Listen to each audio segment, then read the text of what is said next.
Aujourd'hui,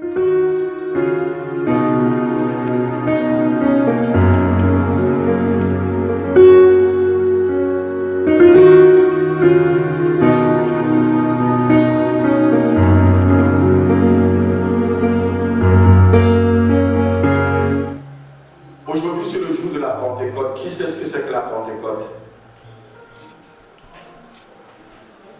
Oui, dis-moi. Amen. Qui va me dire quelque chose? La Pentecôte, c'est quoi, ma fille? Voulez-vous que le Saint-Esprit est descendu? Mon fils, viens ici devant. Viens ici devant.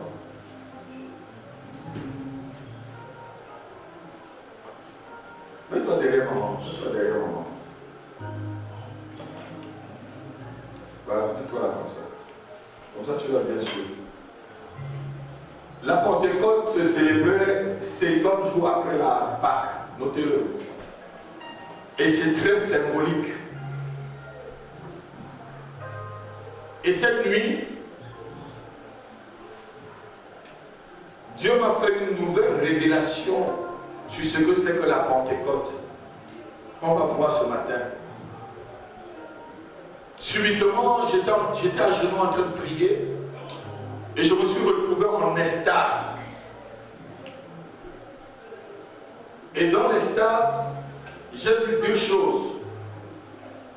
J'ai vu le mari de ma grande sœur qui me disait que dans ma famille, les gens sont très puissants. J'ai appelé ma grande sœur Madeleine à l'hôpital. On s'est appelé, elle m'a appelé, c'est elle qui m'a appelé le très grand matin. Et la deuxième chose, une personne me disait ce que c'est que la Pentecôte. Par rapport à l'église. Amen. On va déjà voir par rapport à l'Ancien Testament c'était quoi était la Pentecôte. Après, je vais vous dire ce que c'est que la Pentecôte aujourd'hui. Lévitique chapitre 23, verset 16. Et Deutéronome chapitre 16, verset 10.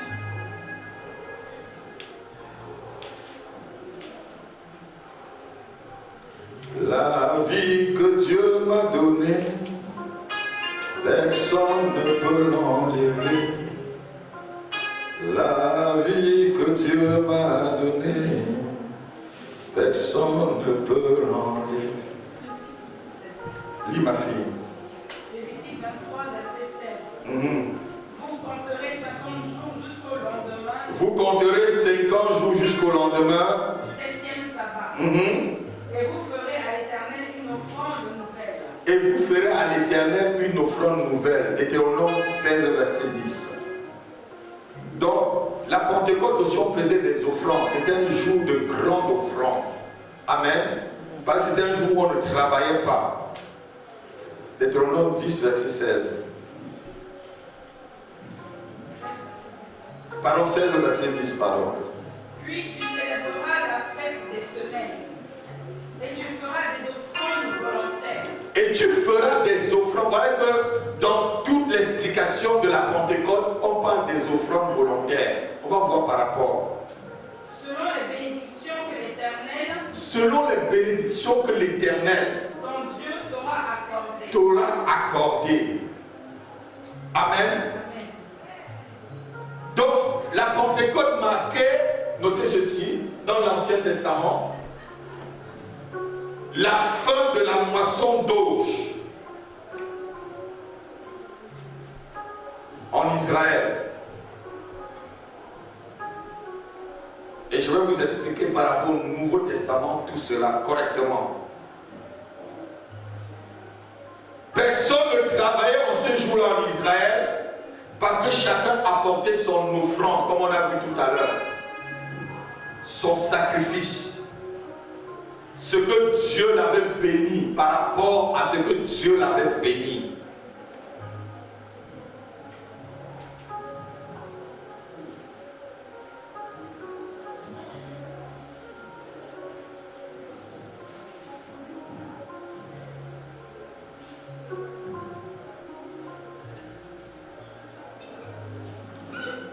Dans Lévitique qu'on a vu tout à l'heure, chapitre 23, verset 17 dit: vous vous apporterez de vos demeures 2 pains, pour qu'ils soient agités de côté et d'autre. Ils seront faits avec 2 dixièmes de fleurs de farine et cuits avec du levain. Ce sont les prémices de l'Éternel. Notez ceci, la Pentecôte, c'est les prémices de Dieu. C'est le jour où Dieu donne ses prémices. On va voir aussi par rapport au Saint-Esprit. Alléluia. Le jour où l'Esprit est descendu sur les enfants de Dieu. Et enfin, dans l'Ancien Testament, la Pentecôte, c'est le souvenir de la délivrance en Égypte. Pour toi, chrétien, la Pentecôte, c'est le souvenir du jour où tu es sorti du monde, du jour où tu as dit non au péché, du jour où tu as dit non au mensonge, du jour où tu as dit non aux calomnies, du jour où tu as dit non aux examis, du jour où tu as dit non à toute fausse doctrine, du jour où tu as dit non. C'est ça la Pentecôte pour toi. Du jour où tu t'es délivré des chaînes qui t'enchaînaient. Quelqu'un peut dire vraiment Amen. C'est ça la Pentecôte.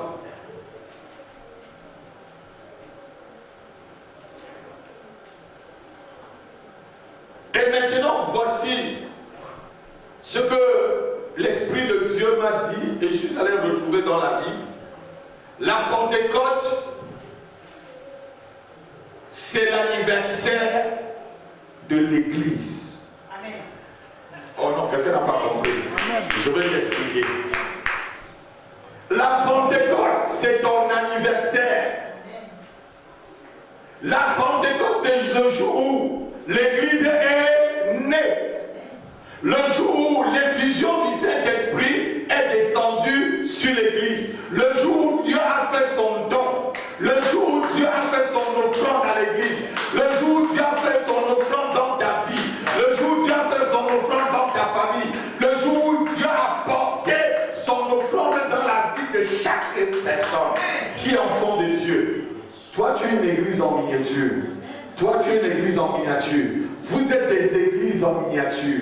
Donc la Pentecôte, c'est ton anniversaire. Quelqu'un peut dire vraiment Amen. Je dis la Pentecôte, c'est ton anniversaire. Et c'est ce jour-là que Dieu est venu d'une manière ou d'une autre amener son offrande à l'église qui avait été promise. Comme dans le livre, on va le lire. Vous connaissez vraiment ce verset. Matthieu chapitre 18, verset 16. Il dit, tu es Pierre, tu es Pétras, et sur cette pierre, je bâtirai, et même les séjours de mort ne prévaudront.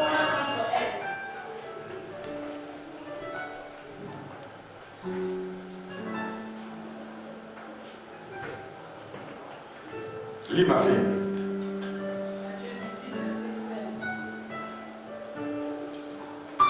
Non, je crois que c'est 16, verset 18. Il dit, tu es Pierre, et sur cette pierre, je bâtirai mon église. Ouais. Et moi, je te dis. Voilà. J'ai confondu dans ma tête, mais c'est ça. C'est 16, 18, 18, 16. Matthieu 16, verset 18. Oui. Changez la disait 16 et 18, voilà. Et moi, je te dis que tu es Pierre. Et moi, je te dis que tu es Pierre. Et que sur cette pierre, Et que sur ce rocher, je bâtirai mon église. je bâtirai mon église. Et que les portes du séjour des Et que les portes du séjour des morts ne prévaudront point ne prévaudront point contre elle. Tu es cette église. Et Dieu va te bâtir. Amen. Et Dieu dit, même les portes du séjour des morts, même les sorciers, même les marabouts, même les jaloux ne feront rien contre toi. Amen. Oh non, quelqu'un ne comprend pas. Même la maladie, même la malédiction, même les examens, même les contrebandis spirituels ne feront rien contre toi. Amen. Parce que tu es l'église. Tu es l'église. Qui va se lever contre ce que tu es en train de bâtir? Qui peut se lever? Dans la Pentecôte te rappelle ce jour-là. Jésus avait fait cette promesse. Mais la promesse n'était pas encore accomplie. Ça s'est accompli le jour de la Pentecôte. Donc la Pentecôte, c'est ton anniversaire. J'ai entendu quelqu'un me dire la Pentecôte, c'est l'anniversaire de l'Église. Et moi-même, en tant qu'apôtre, je n'avais jamais compris que la Pentecôte, c'était mon anniversaire. Il dit, tu vas aller dire à l'église aujourd'hui, et même ceux des églises, même des hommes de Dieu qui n'ont pas encore compris, la Pentecôte, c'est ton anniversaire. C'est le jour où Dieu t'a amené, tu es né, c'est le jour où l'église est née. Alléluia. Actes chapitre 2, verset 1.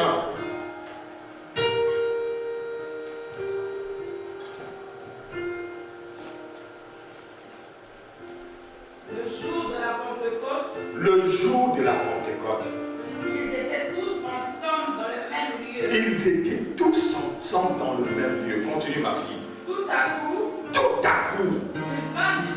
il vint du ciel un bruit comme celui d'un vent impétueux. Et il remplit toute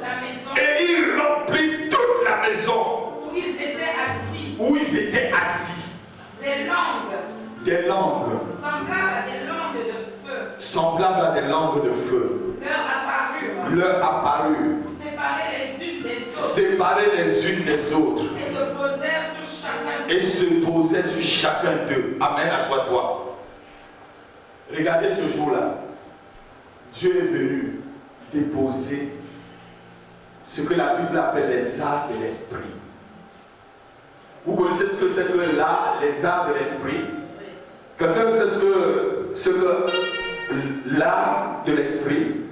Un art, c'est que quand tu fais une affaire avec quelqu'un, tu déposes une caution. Donc c'est le jour où Dieu est venu déposer sa caution dans ta vie. Pour dire que tu l'appartiens, c'est une garantie. Alléluia. La Pentecôte, ce jour-là, Dieu, c'est le jour où Dieu est venu dire tu l'appartiens. Parce que tu as eu l'effusion du Saint-Esprit. Le Saint-Esprit est descendu sur l'Église. Le Saint-Esprit a cautionné l'Église. Quelqu'un peut dire Amen. Le Saint-Esprit cautionne ta vie aujourd'hui. Le Saint-Esprit cautionne ta famille aujourd'hui. Parce que tu es scellé des arts de l'Esprit. Oh, quelqu'un. Amen. Je ne sais pas si quelqu'un entend ce que je suis en train de dire. Amen. Vous savez, lorsqu'on fait des affaires, vous les hommes d'affaires, si je veux, même ici aujourd'hui, même en France aujourd'hui, tu peux aller déposer une caution pour garantir quelque chose. C'est ça, non? C'est ça qu'on appelle un acompte. Donc le Saint-Esprit a mis un acompte sur ta vie. Amen. Oh, quelqu'un peut vraiment acclamer le Seigneur. C'est le jour où le Saint-Esprit met un acompte pour dire tu l'appartiens. Que le monde ne peut plus rien contre toi, que la maladie ne peut plus rien contre toi, que la malédiction ne peut plus rien contre toi, que les jaloux même ne peuvent plus rien contre toi. Alléluia. C'est pourquoi Jésus a dit, même les séjours de mort ne prévaudront point.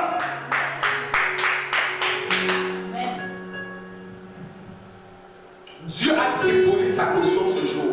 Dieu s'est manifesté à l'église ce jour par l'entremise de son serviteur Pierre. On va voir tout à l'heure, comme Pierre va se lever maintenant là, il va déclarer la promesse où Joël avait faite.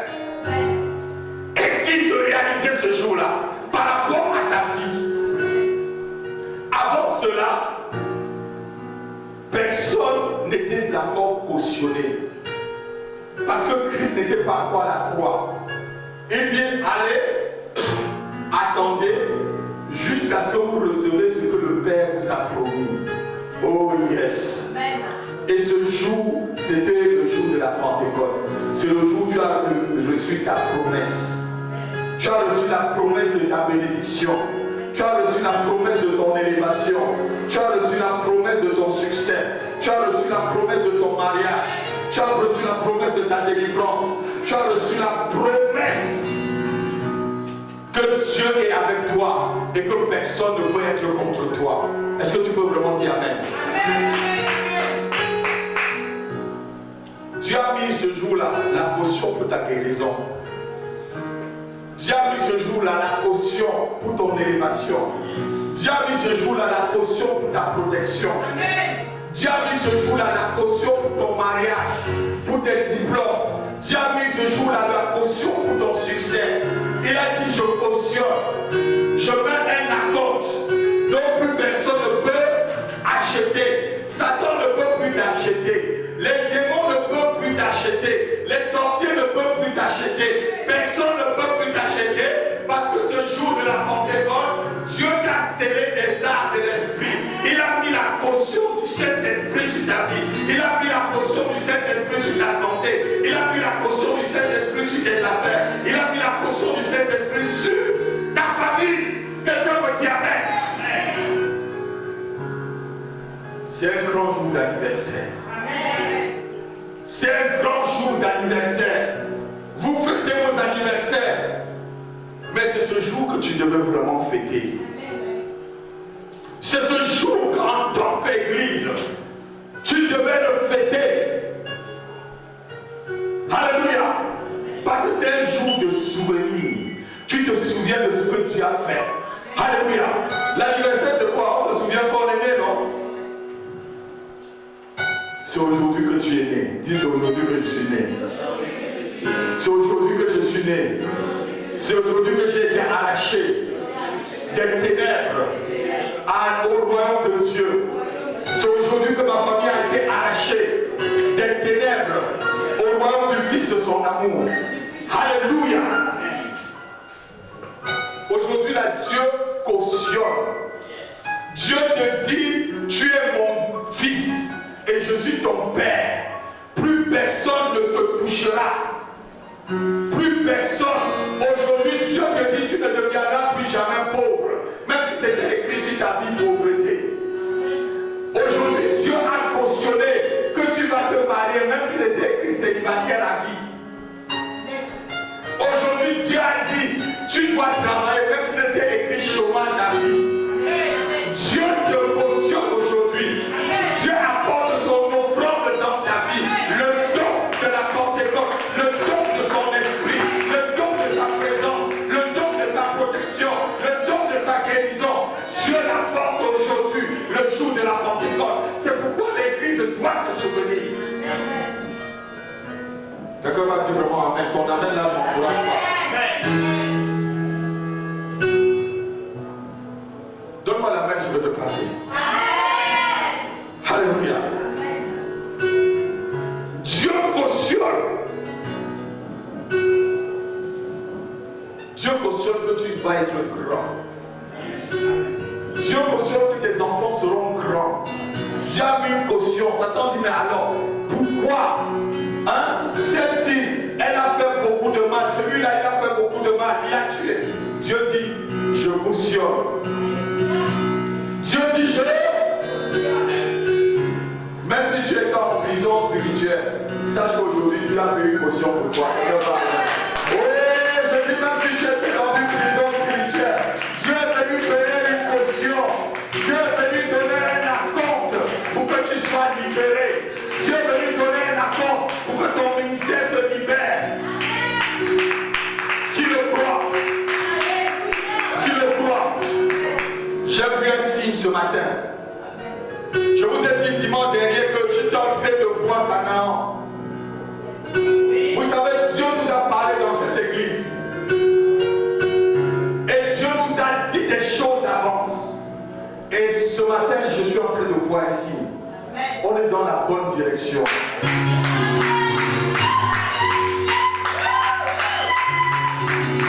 Je dis, on est dans acclame Dieu. Depuis Paris, Dieu nous a parlé. Et tout ce que Dieu nous a dit, on voit. Amen. Amen. Quand je parle, mon épouse qui est ma partenaire de prière, c'est ce que je suis en train de dire. Amen. Et même certaines personnes qui prient beaucoup dans cette église, vous savez ce que je suis en train de dire. Alléluia. Amen. Je vous ai dit dimanche dernier, je suis en train de voir Canaan. Je ne sais pas si vous voyez Canaan comme moi. J'ai déjà traversé le Jourdain. Moi, j'ai déjà traversé le Jourdain. Et les murs de Jéricho sont en train de tomber devant moi. Je dis les murs de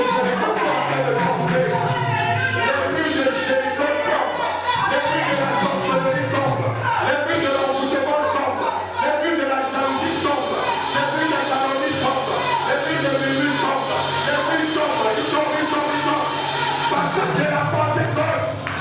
Dieu a cautionné.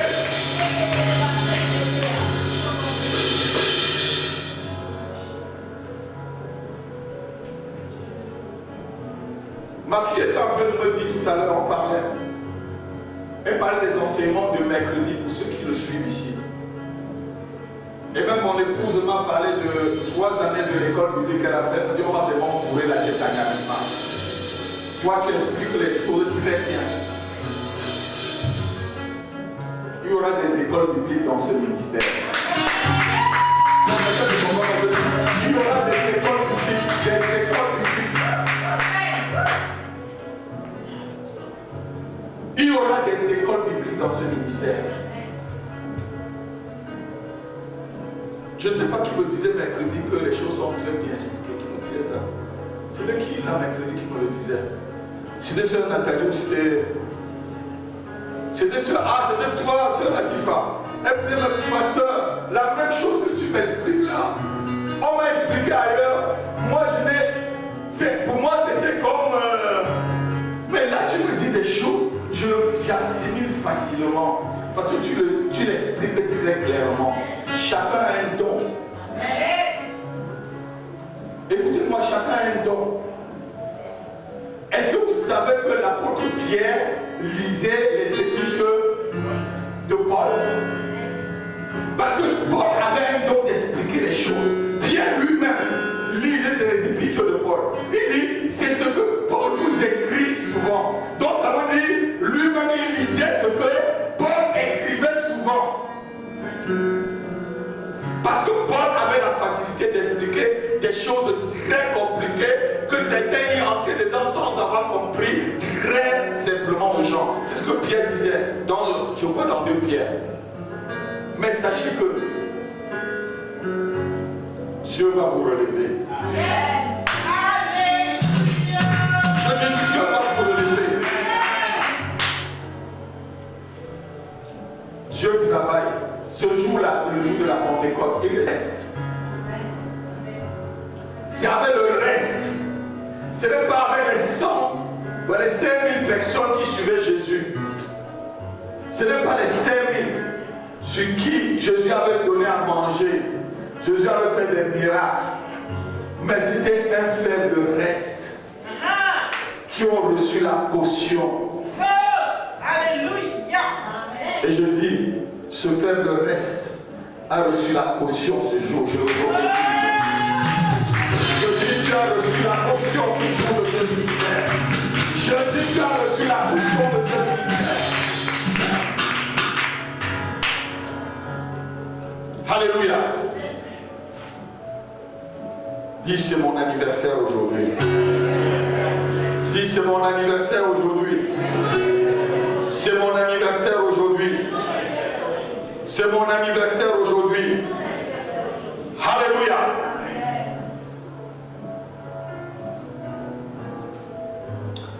On va lire Actes chapitre 2.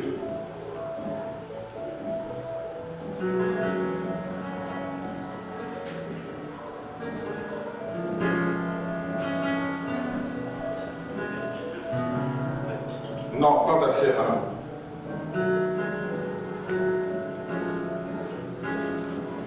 C'est là où Pierre parle de l'effusion du Saint-Esprit. Non, c'est pas chapitre 2.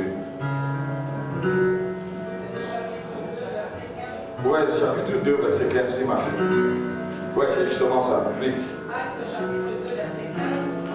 Ces gens ne sont pas ivres. Ces gens ne sont pas ivres, voilà. Comme vous le supposez. Comme vous le supposez. Car c'est la 3e heure du jour. Car c'est la 3e heure.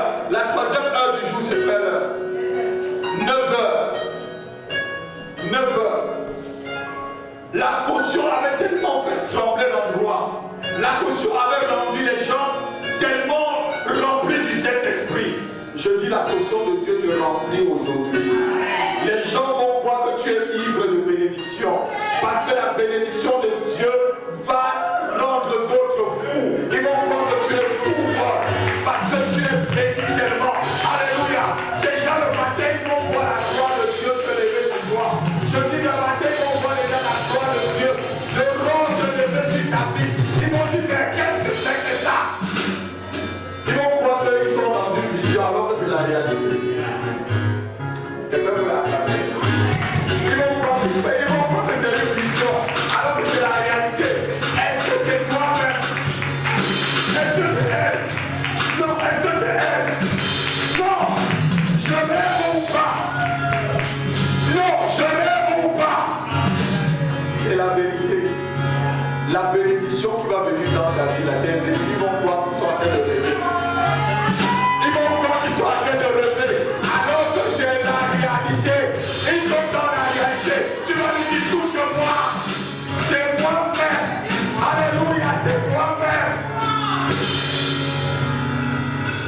Lis ma fille. C'est ici ce qui a été dit. C'est ici ce qui a été dit Par le prophète Joël. par le prophète Joël. Dans les derniers jours. Dans les derniers jours, Dit Dieu. dit Dieu, Je répandrai de mon esprit. je répandrai de mon esprit sur toute chair. Vos fils et vos filles. Vos fils et vos filles. Prophétiseront. Oh yes! Continue. Vos jeunes gens auront des visions. Vos jeunes gens auront des visions. Et vos vieillards auront des songes. Et vos vieillards auront des songes.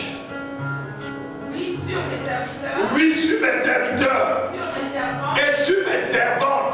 Il n'y a pas que les hommes qui servent Dieu. Il y a aussi les femmes qui servent Dieu. Il y a les femmes qui prêchent l'évangile. C'est biblique. Il y a les femmes qui prêchent l'évangile. C'est biblique. Dans ces jours-là. Dans ces jours-là, Je répandrai de mon esprit. je répondrai de mon esprit. Et ils prophétiseront. Et ils prophétiseront. Mais ça, c'est les servantes et les serviteurs et les servantes qui prophétisent. Hein? Dis, je vais prophétiser. Seigneur, accorde-moi le don de prophétie, le don de connaissance, le don de sagesse. Au nom de Jésus, dis-le de Dieu, accorde-moi le don de prophétie, Seigneur. Accorde-moi le don de connaissance. Accorde-moi le don de sagesse, Père. Au nom de Jésus-Christ. Au nom de Jésus-Christ.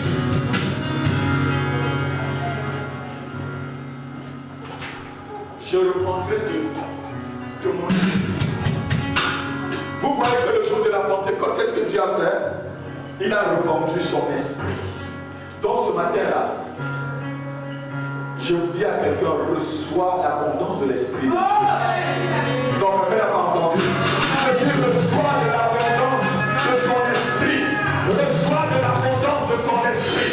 Reçois de l'abondance de son esprit ce matin. Au nom de Jésus-Christ. Reçois de l'abondance de son esprit. Au nom de Jésus-Christ. Pentecôte, jour de l'anniversaire. Pentecôte, jour de l'offrande de l'Éternel. Dieu a offert quelque chose ce jour-là. Non seulement il avait déjà offert son fils, il est venu cautionner l'église. Oh non. Amen. Lève ta main, tu dis Seigneur, merci pour la caution que tu as mis sur ma vie.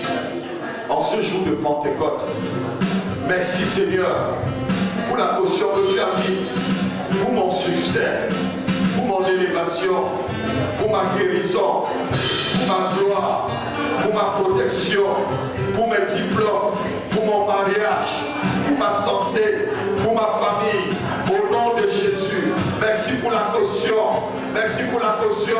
Je ne serai plus jamais la viande des sorciers, la proie des satanistes, au nom de Jésus-Christ, parce que tu as déposé une caution pour ma rançon, au nom de Jésus. Vous savez, c'est une grâce quand Dieu cautionne quelqu'un. C'est pas vrai, papa. Quand Dieu te cautionne, n'aie pas peur. Quand Dieu te cautionne, n'aie pas peur. Alléluia. David pouvait dire, même si je traverse la vallée de l'ombre de la mort, je ne crains aucun, car son bâton et sa roulette me rassurent. Quand Dieu te cautionne, n'aie pas peur. Tu as compris? Service. C'est une grande gloire, c'est une grande joie de servir l'Éternel.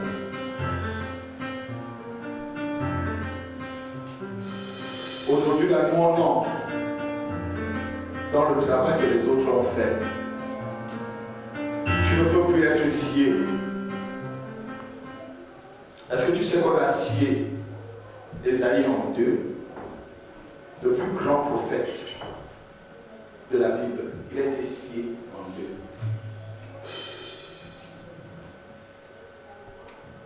Qui savait que Ésaïe est mort étant scié? Alléluia. Amen. On a scié chapitre 11, les autres ont été sciés. Les autres sont passés aussi. C'était Esaïe, on l'a coupé en deux. Ma vie tremble. Alléluia. Celui qui prophétisa, il a prophétisé sur Christ. Il a prophétisé sur les temps présents plus que toute autre personne. Mais son salaire s'était coupé en deux. Vous savez, souvent, vous savez, si on ne te jette pas la pièce, tu n'es pas un vrai prophète.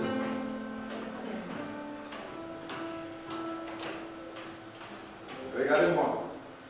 Si on ne te jette pas la pièce, tu n'es pas un vrai chrétien. Si on ne te jette pas la pierre, tu n'es pas un vrai chrétien. Et comme Dieu te cautionne, les gens jetteront la pierre. Dieu a cautionné Étienne et les gens l'ont lapidé. Dieu a cautionné Étienne, les gens l'ont lapidé. Mais on va dire, mais quel est ce Dieu-là qui me cautionne, me lapide? Je disais à votre maman tout à l'heure, donc c'était hier qu'on rentrait. Chaque serviteur de Dieu a une faiblesse. Si vous cherchez une faiblesse, chacun a une faiblesse.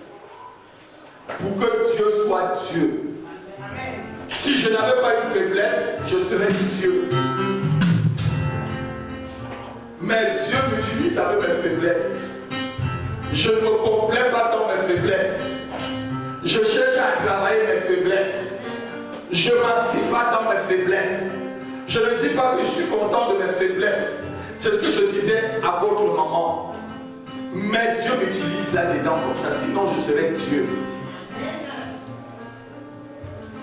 Sinon, je serais Dieu, ma fille. Si je n'avais pas une petite faiblesse, mais qui serait parfaite. Mais que mes faiblesses ne vous fassent pas mal. Que mes faiblesses soient votre force. Non, vous ne comprenez pas, c'est ce que moi je disais. Que mes faiblesses soient votre force. Parce qu'elle m'a dit, tu es trop sensible, tu aimes trop les gens. C'est ma faiblesse. Quand j'aime. Il y a des gens qui aiment à distance. Quand j'aime vraiment. Elle en est témoin. Le jour où je l'ai demandé à la main, j'avais ma carte de séjour. Mon grand frère m'a dit, mais tu l'épouses pourquoi? Tu as déjà tes papiers. J'ai dit, je l'aime Jacques. Mais pourquoi? On t'a dit que c'est pour les papiers que je l'épouse. Je suis comme ça. Et c'est le cœur de Dieu. Peut-être que c'est faible. C'est que Dieu aussi est faible. Et quand je suis comme ça, les gens me donnent un coup. Et j'ai appris, comme je vous ai dit, je suis en train d'apprendre par rapport à la familiarité. Je vous ai prêché ce dimanche dernier, enseigné sur la familiarité. Alléluia. Ça a été une de mes grandes faiblesses.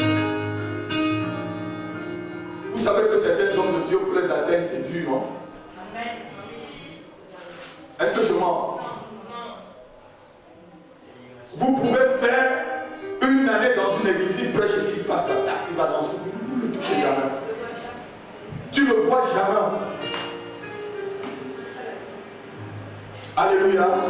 Je vous ai enseigné, c'était aussi une façon de vous communiquer les arts de l'esprit. C'était une façon de vous communiquer les arts de l'esprit. Alléluia. C'est bien d'être entouré, mais c'est bien d'être très bien entouré. Et moi, c'est comme ça que je suis, papa. Comme tu m'as vu hier chez toi, et comme vous me voyez, c'est comme ça que je suis. Si je suis content, vous allez connaître. Si je suis fâché, je suis fâché. Amen. C'est une faiblesse. Priez pour moi par rapport à cela, comme je vous ai dit. Il y a des hommes de Dieu qui sont tellement allergiques. Ils sont allergiques. Tu l'appelles même, il ne répond pas. Il finit de critiquer, tu l'appelles. Il me décroche. Vous savez qu'il y a des hommes de Dieu qui ne décrochent jamais un portable, non? Est-ce que je mens? Peut-être qu'il croit que c'est une force aussi, peut-être une faiblesse. Il faut que dire avec moi équilibre.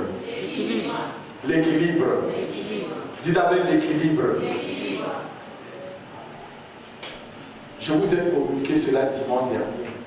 Et je vous ai fait comprendre que trop de familiarité engendre le mépris. Je vous ai montré le verset. Je crois que c'était Proverbe chapitre 18, verset. J'ai dit trop. Mais la Bible dit ceci. Lorsque le sort est jeté, on va dire. Proverbe 18. Lorsque le sort est jeté, il n'y a plus de contestation. Le sort est jeté dans ce ministère, je ne vous mens pas. Plus personne ne doit contester ce ministère. Lisez le Proverbe chapitre 18, verset 18. Il dit ceci. Le sort fait cesser les contestations. Le sort fait quoi? Cesser les contestations. Et lit le deuxième. Et décide entre les puissants. Le sort fait cesser les contestations. Vous savez, lorsqu'on jette le sort, il n'y a plus de contestation. Je ne crois plus que l'enfer conteste ce ministère. Amen. Je ne pense plus qu'un homme va encore contester ce ministère. Amen. Parce que le sort a été déjà jeté. Amen. Et ça décide entre les qui? Et décide entre les puissants. Quand vous lisez les versets comme ça, comment vous comprenez? Et décide entre les puissants. Donc ça veut dire qu'il y a une tyrannie, il y a une guerre, il y a des confrontations. Dieu vient jeter le sort. Il y a une résistance, il y a une opposition entre les puissants. Et Dieu vient jeter le sort. Il y a une confrontation par rapport à ta vie, par rapport aux sorciers, par rapport à ceux qui veulent te faire du mal. Dieu vient jeter le sort et il n'y a plus de contestation. Amen. Amen. Je dis le sort est jeté dans ta vie. Je suis en train de parler à quelqu'un. Le sort est jeté entre les sorciers de ta vie et toi-même. Le sort est jeté entre les opposants de ta vie et toi-même. Et il n'y aura plus de contestation. Tu appartiens à Dieu. Tu appartiens à... Parce que tu as reçu aujourd'hui l'effusion du Saint-Esprit. Tu as reçu la caution de Dieu. Dieu a jeté le sort. Et il a mis sa caution sur ta vie. Il a mis sa caution sur ta famille. Il a mis sa caution sur tes affaires. Il a mis sa caution sur ton travail. Il a mis sa caution sur tes diplômes. Il a mis sa caution sur ton mariage. Il a mis sa caution. Il a jeté le sort pour ta guérison, pour ta santé. Oh yes! Et décide entre les puissants. Qui avait déjà lu ce verset? Est-ce que tu comprends maintenant très bien là? Qui a bien compris le verset? Attends le Seigneur ce soir. Même si tu as vraiment compris le verset ce dimanche, tu as grandi. Même si tu as vraiment compris la signification de ce verset ce dimanche d'après, tu as grandi déjà spirituellement. Ça veut dire que tu as fait un pas. Il y a des églises où tu vas sortir, tu ne vas même pas retenir un seul. Tu ne dois même rien comprendre de un seul. Je dis le seul verset là. Si tu as compris la signification, acclame Dieu pour toi. Acclame Dieu pour le sang qui a été jeté entre toi et les puissants de ta vie. Entre toi et l'homme fort de ta vie. Entre toi et l'homme fort de ta famille. Entre toi et l'homme fort de celui qui a fait entre les puissants. Le sang est jeté. Tu as jeté le sang pour ce ministère. Il n'y aura plus de contestation. Parce que c'est le jour de la Pentecôte. C'est le jour de mon anniversaire. Dis, c'est le jour de mon anniversaire. C'est le jour de mon anniversaire. Et il n'y aura plus de contestation entre les puissances de l'air, entre les puissances sataniques et ma vie, et mon progrès, et mon succès, et ma guérison, et mon élévation, et mon mariage. Oh, il n'y aura plus de contestation parce que l'Éternel a jeté son sort. Il n'y a plus de contestation pour ma réussite. Il n'y a plus de contestation pour mon mariage. Il n'y a plus de contestation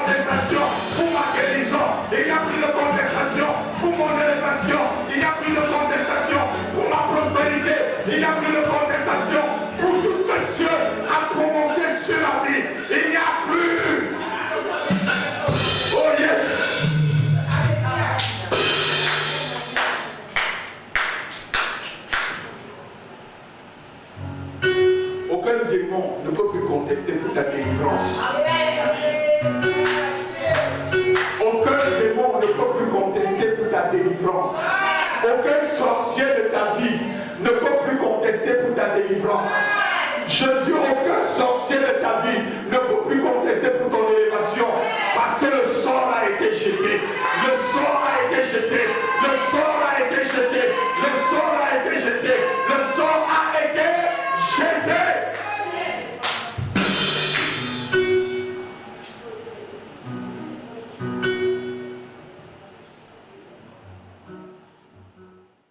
C'est un